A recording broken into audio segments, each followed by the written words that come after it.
చూస్తే ఏపీ వ్యాప్తంగా వాలంటీర్ల మూకుమ్మడి రాజీనామాలు చేస్తున్నారు. పెన్షన్స్ పంపిణీకి వాలంటీర్స్ ఎన్నికల సంఘం దూరం పెట్టింది.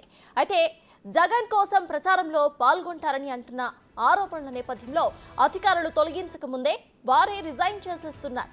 ఈ మేరకు అధికారులకు రాజీనామాలు కూడా అందజేస్తున్నారు.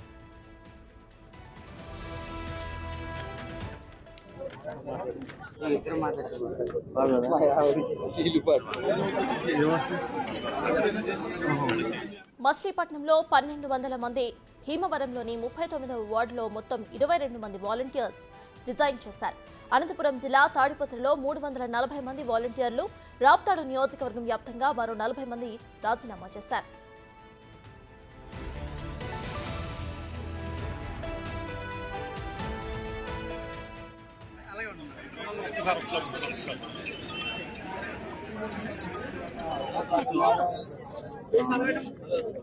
ఏం చెప్తారా ఇన్ఛార్జ్ గారు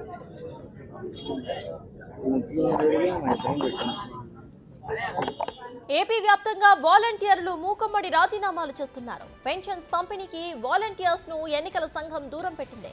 అయితే జగన్ కోసం ప్రచారంలో పాల్గొంటున్నారన్న ఆరోపణల నేపథ్యంలో అధికారులు తొలగించక ముందే వారే రిజైన్ చేసేస్తున్నారు. ఈ మేరకు అధికారులకు రాజీనామాలు కూడా అందజేస్తున్నారు. మచిలీపట్నంలో 1200 మంది, భీమవరంలోని 39వ వార్డులో మొత్తం 22 మంది వాలంటీర్స్ రిజైన్ చేశారు. అనంతపురం జిల్లా తాడిపత్రిలో 340 మంది వాలంటీర్లు, రాప్తాడు నియోజకవర్గం వ్యాప్తంగా మరో 40 మంది రాజీనామా చేశారు.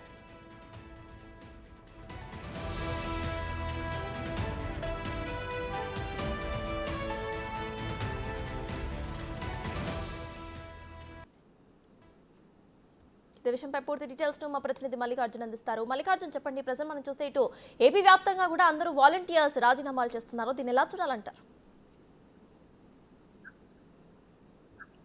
నిజంగానే వాలంటీర్లకు సంబంధించి మొత్తం కూడా రాజీనామా చేస్తున్న పరిస్థితి కూడా నేర్కొంటా ఉంది. ఎందుకంటే ప్రతిపక్ష పార్టీలు ప్రధానంగా ఒక ఆరోపణ, దాదాపుగా వాలంటరీ వ్యవస్థ వచ్చిన కాడి నుంచి కూడా ఆరోపణలు చేస్తా ఉన్నాయి.